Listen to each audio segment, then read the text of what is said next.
Hello there, World of Takers. Welcome to the channel. I'm, of course, your host, Droodles Blitz, and in today's video, we are going to be comparing the GRILLE 15 and the JAGDPANZER-E100. Now, these are both of the Tier 10 German Tank Destroyers, and both of them are extremely strong, but only in their relative attributes. Of course, the GRILLE is a very fun vehicle. It's got an incredibly accurate gun and insanely high damage per minute for its 640 damage per shot. But the JAGDPANZER, well, that scoffs and laughs at the 640 alpha, as this thing has the second largest caliber in the game behind the 183, with a 170mm dealing 800 damage per shot, and the high explosive dealing 1200.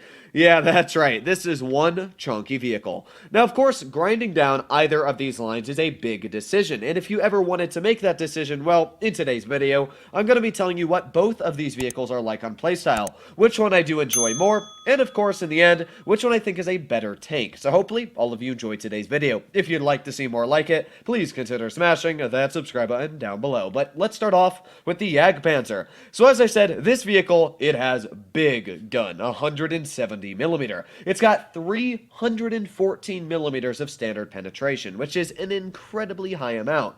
That makes the GRILLE's 293 seem bad. And the GRILLE's heat penetration at 367, while it is very, very good, the 418mm that this vehicle carries, again, is just way higher. It's like 50mm more. So yeah, the JAGDPANZER, it's got some slapping penetration, and of course it deals a huge chunk of damage with that. It's got incredibly good dispersion at 0.285. Now, I am personally running refined gun. If you were to run the vertical stabilizers, you're still actually very good on dispersion at 0.317. That is about the same accuracy as your average tier 10 heavy tank, in fact better than most of them, to be fair, better than an IS-4. So this thing hits quite a few of its shells. It's got a 5-second aiming time, which means you do gotta sit there and aim in for a very long time, especially because its gun's on movement dispersion, yeah, it's not amazing. But it has very solid damage per minute, sitting around 2,984. And that's with me running calibrated shells. If you're putting on gun rammer, you're sitting over 3,200 effective damage per minute. Again, very solid. 6 degrees of gun depression, and the vehicle isn't even that slow. With an average speed of 24 kilometers per hour and a top speed of 30, this thing can actually chunk up hills quite quickly because it carries 1,404 horsepower. Now, of course, it's not a fast tank. By no means is 30 fast, but I don't ever find this vehicle being incredibly slow for how much armor and how big of a gun it carries. Now, speaking of armor, this vehicle is based off of course, as it's said in the title, the E100. And you can see just from the actual looks of the tanks, yes, they are very similar. The entire hull of the vehicle is an E100, so the lower plate is a big weak spot. But funny enough, the upper superstructure is actually stronger than the E100. You're able to angle this tank at a degree like this and make this superstructure here, which is normally weak spot, probably about 340mm thick, very troll to penetrate. But you got to make sure that you don't over-angle this, and of course the sides. So let's get into a battle, seeing how the vehicle performs. Now, both the GRILLE and the JAGDPANZER are very situational tanks. I think the JAGDPANZER has more situations where it can come out on top, because it can play aggressive and it can do the role of a tank destroyer. The GRILLE, yeah, you can do aggressive. Trust me, I've seen a lot of incredible games, 8,000, 9,000 damage games in the GRILLE where the player has had to play aggressive, but for the average game in the GRILLE, you're in the back of the map. It has a terrible camouflage rating, and because of that, you really can't risk getting exposed with your literal zero armor. This tank, on the other hand, is basically the stark difference. It has pretty good armor, and it is one big vehicle, making the T10 E4 and even an IS-7 seem like a small tank. So here we go, pushing into position. What do we got up against us? A Grandong, GRILLE 15, FE2 and 5E183, ooh, Object 268, Progetto, wow, that's a really strong lineup. The 260, not super worried about that. I literally butter through that guy's armor. Now, of course, now that I say that, I'll probably get very unlucky and end up bouncing him, but for the most part, not super worried about an Object 260. Unfortunately, we did end up missing that Progetto, but not super worried in the long run, because I have already 8 seconds left, and I've got a shell locked and loaded. So let's see, we've got a Yo off to the side. We've also got a Leopard that has decided to flank. Hopefully that Leopard is going to put on some cover fire. While that's going, I'm really hoping that, ooh, we got the 268 off to the side over here. Maybe, just maybe, we'll be able to get out some big slapping shells. I'm hoping that the enemy E5 makes the mistake of pushing forwards, but you never know what the enemy team's going to do. Ooh, there's the 268 aim aiming, and fire! There you go, 834 hit points off of the 268, and that's half of that guy's entire hit point pool. Like, that is what I like to call a lot of damage. So we got that E5, once again, not feeling too well with that fire on him, but we also know that the Progetto is off to my side. Now with that Progetto on my side, I gotta be careful, of course. We're gonna aim in on that guy. Boom! Yeah, that's not great. On-movement dispersion for this vehicle is nothing fancy. It's, yeah, as I said before, it's gonna miss a lot of shells. Now that Progetto, he's gonna try and pen me. We're gonna wiggle this vehicle like a beast, and we're gonna get a shell loaded here and turn and, ooh, almost able to get a shell out, but not yet.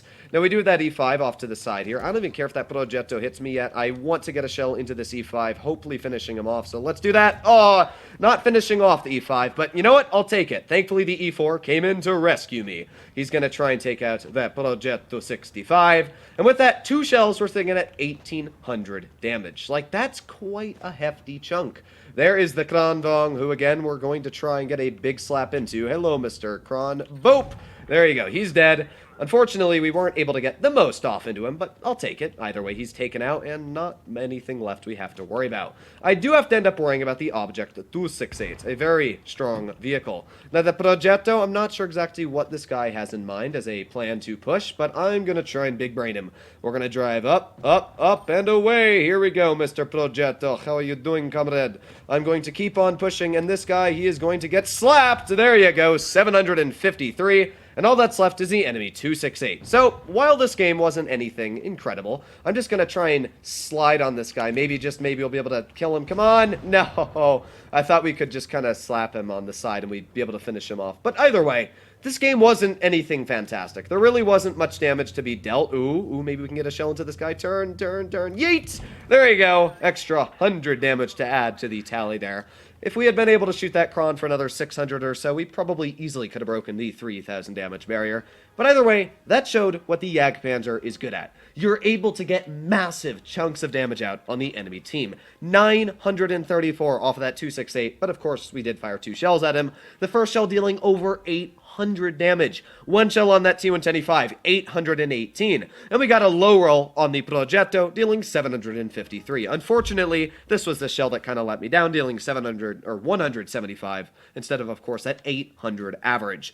But you can clearly see where this tank is able to be in its element. You're able to use that armor. In fact, you notice there, angling up against the Progetto, even on the rear, he was able to bounce off of my vehicle. This tank has very troll armor, and that is something that's very strong about it. When we move our way over to the GRILLE 15, that's not as good of a case. Now the GRILLE, it's got fantastic dispersion as well at 0.275. This thing has Leopard 1 accuracy. Not only that, but with a 2.9 second aiming time, unlike the Jagdpanzer, you don't have to sit there and aim.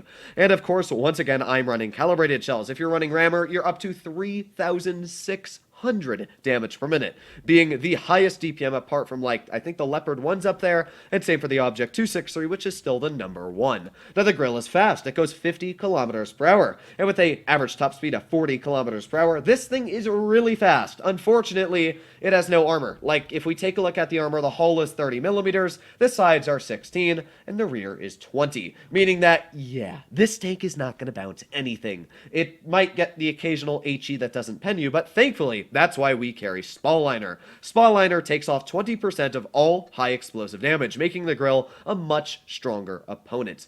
Now, as we did say, the GRILLE is an incredibly deadly tank destroyer because of its just accuracy. You're able to sit on the back of the map. Let's say you're on a map like Dead Rail, Vineyards, or basically any map that suits a tank destroyer well. If we get Himmelsdorf, we are all out of luck. But maps that are good for a tank like the GRILLE are amazing, and you are able to get some of the easiest farms on the planet. The issue is it's not always like that, and one player in a Sheridan, one player that's able to outspot you. A fun fact about the GRILLE is the FV4005 has a better camouflage, to what I'm aware, than the GRILLE. Now, I could be wrong on that, but to what I'm aware, it does, which shows you just how bad the camouflage is on this tank. But of course, let's load into a game and see how it's able to perform.